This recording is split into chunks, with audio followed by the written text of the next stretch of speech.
Parliament ఉభయ సభల్ని ఉద్దేశించి రాష్ట్రపతి ప్రణబ్ ముఖర్జీ చేసిన ప్రసంగంపై కేంద్ర మంత్రి సుజనా చౌదరి సహా తెలుగుదేశం ఎంపీలు హర్షం వ్యక్తం చేశారు. అట్టడుగు వర్గాల అభ్యున్నతి కోసం నరేంద్ర మోదీ సర్కార్ తీసుకుంటున్న చర్యల్ని ప్రతిబింబించేలా ప్రసంగం సాగిందని అన్నారు.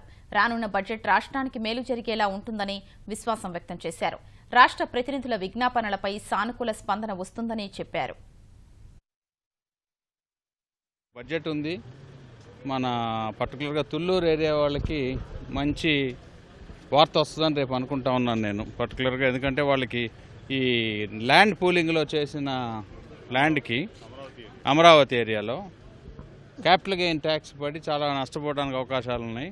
అది కాకుండా వాళ్ళకి ఎగ్జామ్షన్ ఇవ్వమని ఒక స్పెషల్ రిక్వెస్ట్ పెట్టడం జరిగింది. అది కష్టతరమైంది. అయినప్పటికీ కూడా వాళ్ళు మనని కన్సిడర్ చేస్తారని నా నమ్మకం. రేపు చూద్దాం బడ్జెట్ ఏమవుతుంది.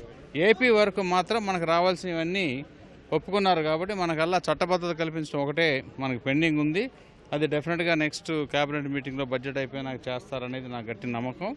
రైల్వే జోన్కి బడ్జెట్ ఈ స్పీచ్కి సంబంధం లేదు. రైల్వే జోన్కి వేరే రకంగా మేము మూవ్ చేస్తూ ఉన్నాం. అది కూడా కన్సిడర్ అవుతుంది త్వరలో.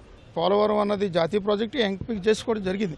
సో మన రాష్ట్రపతి గారి ప్రసంగంలో అది రావాల్సిన అవసరం కూడా లేదు. దాని పరంగా నిధులు కూడా కేటాయింపు జరుగుతూ ఉంది. మొన్న కూడా గౌరవ ముఖ్యమంత్రి గారు వచ్చినప్పుడు సుమారు 2,800 కోట్ల రూపాయలు ఆల్రెడీ ఒక డీడీ రూపంలో కూడా ఇవ్వడం కూడా జరిగింది. ఈ రకంగా కేంద్ర ప్రభుత్వం పోలవరానికి కట్టుబడి ఉంది. 100% మేము ఏదైతే లోన్ రూపంలో ఇస్తామో మాదే బాధ్యత అని వారు స్పష్టమైనటువంటి ఆదేశాలు ఇచ్చారు. కాబట్టి పోలవరం మీద ఎవరికి కూడా ఏ రకమైన అనుమానం పెట్టుకోవాల్సిన లేదు. నెలలోనే స్పిల్వేకి సంబంధించినటువంటి వర్క్స్ కూడా స్టార్ట్ చేయడం జరిగింది మరి గౌరవ ముఖ్యమంత్రి గారి సమక్షంలో. ఈ రకంగా పోలవరం గురించి మనం ఎక్కడ కూడా ఆందోళన పడాల్సిన పని లేదు.